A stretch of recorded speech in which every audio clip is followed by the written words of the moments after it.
ना गोरस, घर में कुछ भी नहीं है, ना गाइयां हैगियां तो ना ही घर च दुध हैगा। कहती तेरे आगे की कीता, कहती ध्यान ना सुन, कहती मेरे घर आया, मेरे घरदियां ने पत्ता पत्ता फोलता, इधर उधर ऊपर नीचे सब जगह इसने खोजा, इसे कुछ नहीं मिला। आखिर में ये कहता है कि ये घर है या मरघटा। समझ आई कि घर आके शमशान घाट जिते कुछ खान ही नहीं, घर होवे तो कुछ ना खान होवे, इतने तो कख भी है नहीं। फिर कहती ऐसे घर में आग लगा देनी चाहिए, इन्हू साड़े दो। कहती तो कहती अचानक इसने पीछे कमरे का दरवाजा खोला, तो कहती वहां क्या हुआ। कहती वहां मेरी बिटिया सो रही थी और मेरी बिटिया की चुटिया थोड़ी लंबी थी, माने मेरी गोत सी थोड़ी लंबी सी। इसने क्या किया, बिटिया की चोटी को खटिया की पाटी से बांध दिया। मतलब गोत फड़ी ते फड़ के मंजे दे पावे ना बांधती, वो सुती में बेचारी ओनू की पता। और बिटिया के कान में बोला हौआ। अब जैसे ही बिटिया ने हौआ की आवाज सुनी, वो बेचारी डरी और उठ के तनी। जैसे ही वो उठी तो उसकी चोटी को खींच पड़ी, वो चिल्लाने लगी मैया मोकू बचाइयो, मोकू हौआ ने पकड़ लिया, मैया मोकू बचाइयो, मोकू हौआ ने पकड़ लिया। कहती जैसे मैं भगी हुई आई, मैंने तेरे बेटे को निकलते हुए देखा, मैंने उसे बोला बेटी चिंता मत कर, तो को कोई किसी हौआ ने नहीं पकड़ा। जो जशोदा का बेटा है ना, ये घर घर में हौआ बने डोले। बोल वृंदावन बिहारी लाल की। कहती है जशोदा जिस घर में माखन हो वो परेशान, और जिस घर में माखन ना हो वो भी परेशान। बोल वृंदावन बिहारी लाल।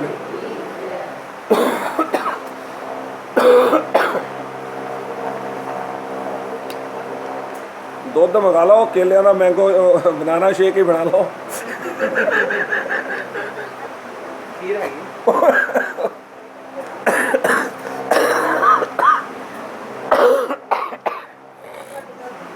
और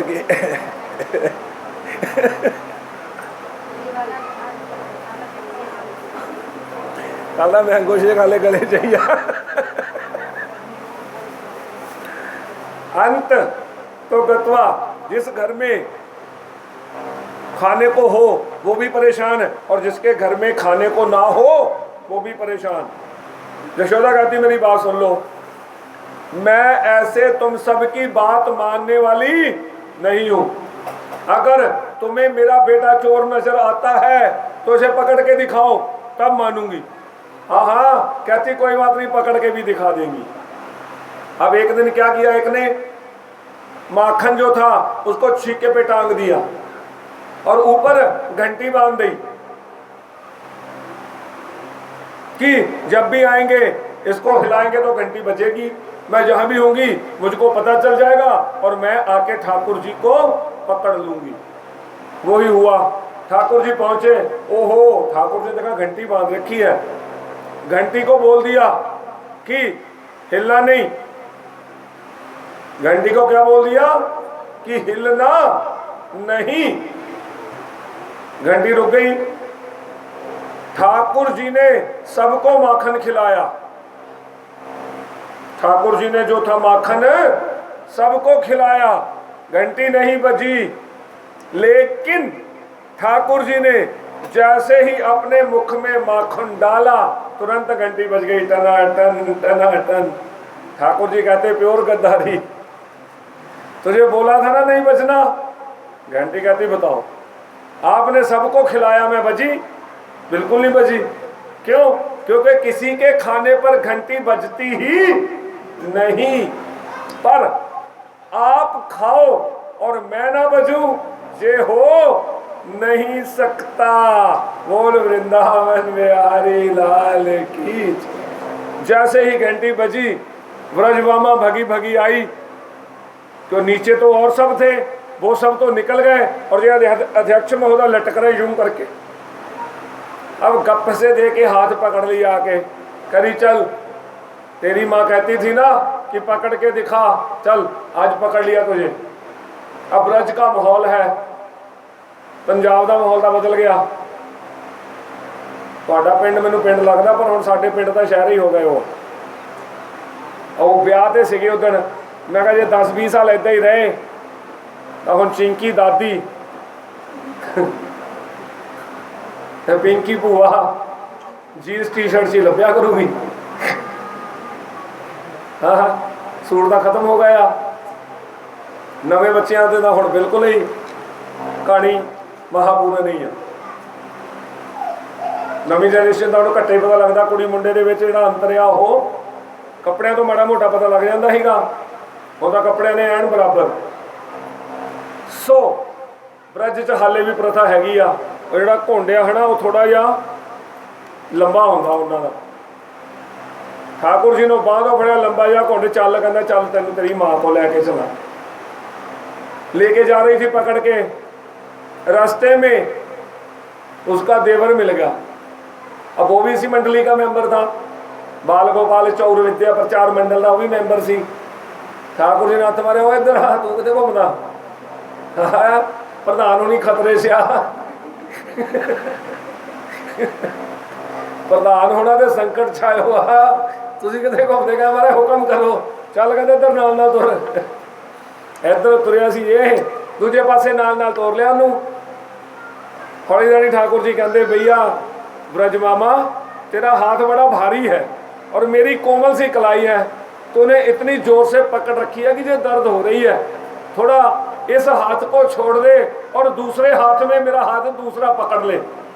अब जैसे ही इधर से जे हाथ अपना छुटाया और उधर से उसके देवर का हाथ उसके हाथ में थमा दिया। बोल वृंदावन बिहारी लाल की जय। अब उसे क्या पता। सो अध्यक्ष महोदय भगे घर को, घर जाके माँ को कहते आज मैं माँ खेलता खेलता थक गया, मैं सोने जा रहा हूँ, मुझे जगाइयो मत। माँ कहती जा बेटा सो जा। अब तब तक ब्रजमामा पहुंच गई। कहती है जशोदा बाहर निकल, रोज अपने लाल की करतूत देखना चाहती थी, आज देख करतूत। कहती क्या, मेरा तो अंदर सो रहा है। अरे कहीं कहीं नहीं सो रहा, इधर देख मैंने पकड़ रखा है। जशोदा बाहर निकली तो उसने अपने देवर का हाथ पकड़ रखा था। कहती घूंघट उठा, देख किसको पकड़ रखा है। और जब देखा तो उसका देवर, उसने उसकी पिटाई कर दी कि हरामजादे मैंने तो उसको पकड़ा था, तू कब आ गया बीच में। बोल वृंदावन बिहारी लाल की जय। ये बच्चों की बातें हैं, हम बड़ों को बच्चों की बातों में नहीं आना चाहिए। बच्चों बच्चों में ये सब चलता रहता है। अंत तो गत्वा, एक दिन ठाकुर जी ने देखा क्या कि जो मैया है घर में तरह तरह के पकवान बना रही है। मैया तरह तरह के पकवान बना रही है। ये पकौड़े तो बना लेंगे ना, जो प्याज तो नहीं पाया पक्का। पकौड़े किन्ने किन्ने लियाते आ, बस तुहानू भी बनाने होंगे, होर किसी नूं नहीं होंगे।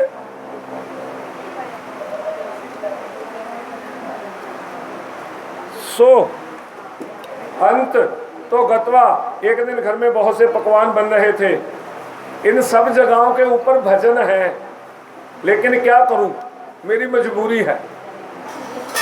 मेरी मजबूरी है कि मुझे भजन में उतना आनंद नहीं आता जितना कथा में आता है।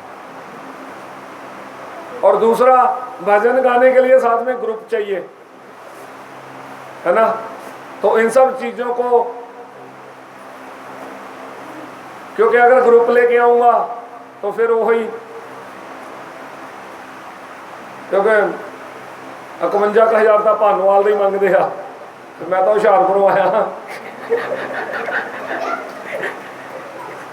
हाँ। लख पठानकोट वाला लेंदा, भानुवाल वाले का 51,000, लख पठानकोट वाले का, हुशियारपुर वाले का फिर 70-71,000 का होना चाहिए। सो अंत तो गत्वा, एक दिन घर में तरह तरह के पकवान बन रहे थे। तो ठाकुर जी ने पूछा कि मैया ये क्या कर रही है। ओए, ठाकुर जी ने पूछा कि मैया ये क्या कर रही है। मैया कहती मुझे नहीं पता, चल जाके अपने बाबा से पूछ। कन्हैया पहुंचा नंद बाबा के पास कि नंद बाबा क्या बात है, अरे इतने पकवान बन रहे हैं और मैया एक भी खाने को ना दे, क्या है, क्या चक्कर है ये। कहते हैं पकौड़े कदा नहीं आए, वो बहुत है।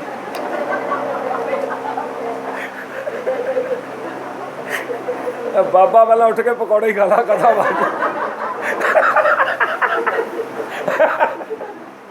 है डागर जी, बाबा वाला उठ के पकौड़े ही खाला।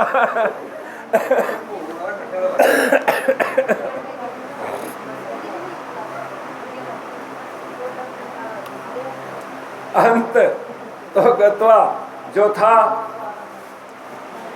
नंद बाबा कहते हैं कि कन्हैया हम प्रतिवर्ष इंद्र की पूजा किया करें। भैया ये जो है इंद्र की पूजा की तैयारी हो रही है। कहते अच्छा इंद्र की पूजा क्यों किया करें। कहते अगर इंद्र की पूजा नहीं करेंगे तो वो बारिश नहीं करेगा, अगर वो बारिश नहीं करेगा तो खेतों में हरी हरी घास नहीं होगी, अगर घास नहीं होगी तो गैया हमें दूध कैसे देंगी। कन्हैया का तो अच्छा लाला एक बात बताओ मुझे, अगर आधे गवाले पूजा कर दें और आधे गवाले पूजा ना करें तो क्या जो पूजा करने वाले गवाले हैं इंद्र उनके खेतों में बारिश करेगा, जिन्होंने पूजा नहीं की उनके यहां बारिश नहीं करेगा। नंद बाबा कहते कन्हैया भैया है तो तू नेक सो छोरा, लेकिन कई बार तो इतने उल्टे पुल्टे सवाल कर देना मुझ बुड्ढे की खोपड़ी जो है वो चक्कर खा जाए। अब तू ये बता तू चाहता क्या है। कन्हैया कहते हैं बस मैं तो यही चाहता हूं क्या कि आप हर साल इंद्र की पूजा करते हो, इस बार मेरी मानो और गोवर्धन जी की पूजा कर लो बस। और हमारे जो देवता है साक्षात गोवर्धन महाराज, क्यों, क्योंकि हमारी जो गैया है गिरिराज के ऊपर जाएं, वहां पर चरें, वहां पर रहें, वहां पे हम सब गिरिराज जी के आसपास ही रहें। इसलिए मेरा मन तो मानता है हमें गिरिराज जी की पूजा करनी चाहिए। नंद बाबा कहते भैया ठीक है जैसी तेरी मर्जी, तू जिसकी पूजा करवानी चाहता है उसकी करवा दे। आवाज लगा दी गई कि भैया कल को सभी गिरिराज की तलहटी पर जाएंगे और गिरिराज जी की पूजा करेंगे। सभी जो ब्रजवासी थे अपने अपने घर का भोग लेकर के कहां पहुंचे, गिरिराज जी की तलहटी पर। जैसे ही गिरिराज जी की तलहटी पर पहुंचे ठाकुर जी को पूछा गया कि भाई कन्हैया कहाँ है तेरा देवता। ठाकुर जी ने 7 कोस के पर्वत की ओर इशारा कर दिया, कहते ये ना दिख रहा 7 कोस का, यही है मेरा देवता। अरे कहते भैया इतना बड़ा देवता, अब इसकी पूजा कौन करवाएगा। ठाकुर जी कहते हम खड़े पुजारी बन के हम ही करवाएंगे, और कौन करवाएगा। अच्छा जी, कहते चलो करवाओ। सो ठाकुर जी कहते हैं कि लाओ भैया सबसे पहले मेरे देवता को स्नान करवाओ। गिरिराज जी के स्नान की तैयारी हुई।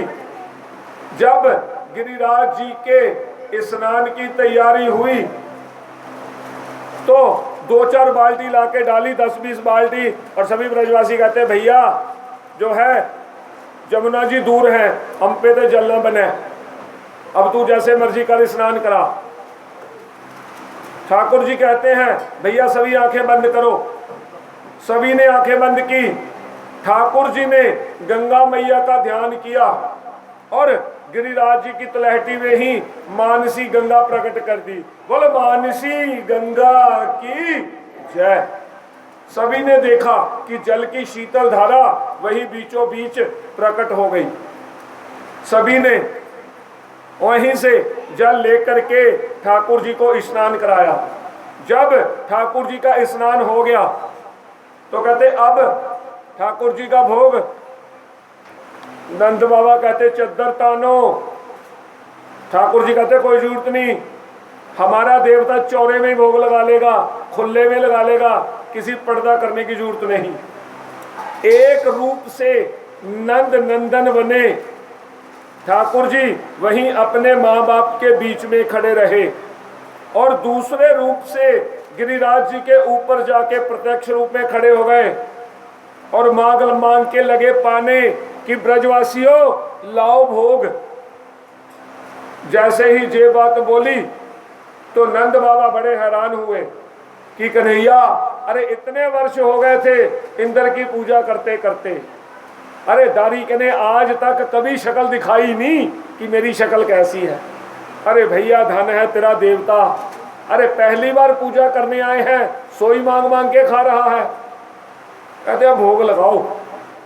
सभी ब्रजवासी जो थे वो देते गए और ठाकुर जी पाते गए। जो छोटे मोटे ग्वाल ग्वाला थे कन्हैया के दोस्त, वो कन्हैया के पास आए कि भैया कन्हैया, अरे यार तेरा देवता कितने दिनों का भूखा है। अरे इंद्र की पूजा करते थे वो कुछ भी नहीं खाता था, ऐसे ही सार लेता था, अरे तेरा देवता सब कुछ खाया जा रहा है, भैया हमें प्रसाद मिलेगा कि नहीं मिलेगा। ठाकुर जी कहते चिंता मत करो, आप आराम से भोग लगाओ, प्रसाद सबको मिलेगा। और यशोदा मैया जो थी वो बहुत देर से गिरिराज जी की तरफ देख रही थी। यशोदा मैया धीरे से ठाकुर जी के कान में कहती है कि कन्हैया, अरे मैं बहुत देर से देख रही हूं, मुझको तेरी शक्ल और तेरे देवता की शक्ल एक सी लगे, क्या चक्कर है।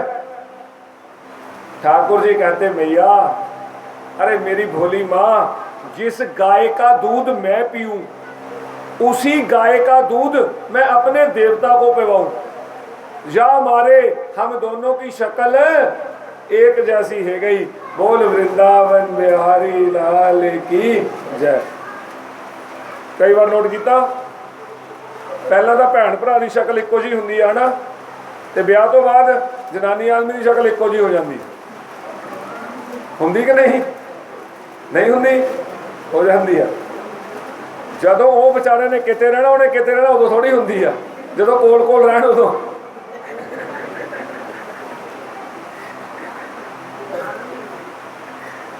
पता नहीं बजुर्गों तो सुनिया सीगा, वो कहते थोड़ी देर बाद लोग कह लग पे कि भैन भरा जे लगते हैं। अंत तो गत्वा ठाकुर जी कहते हैं कि जिस गाय का दूध मैं पीता हूं उसी गाय का दूध मैं अपने देवता को पवाता हूं, इसलिए हमारी शक्ल एक जैसी हो गई। आखिर में ठाकुर जी ने सभी को कहा कि भाई गिरिराज जी की पूजा तो हो गई। जब ठाकुर जी ने भोग लगा लिया और उसके बाद तुरंत आह्वान किया और जितनी थालियां भरी हुई थी, खाली हो रखी थी, वो सब की सब पुनः भर गई। अब जैसे ही वो सब भरी और सबको प्रसाद पाने को मिल गया, नंद बाबा कहते अब जो है ठाकुर जी कहते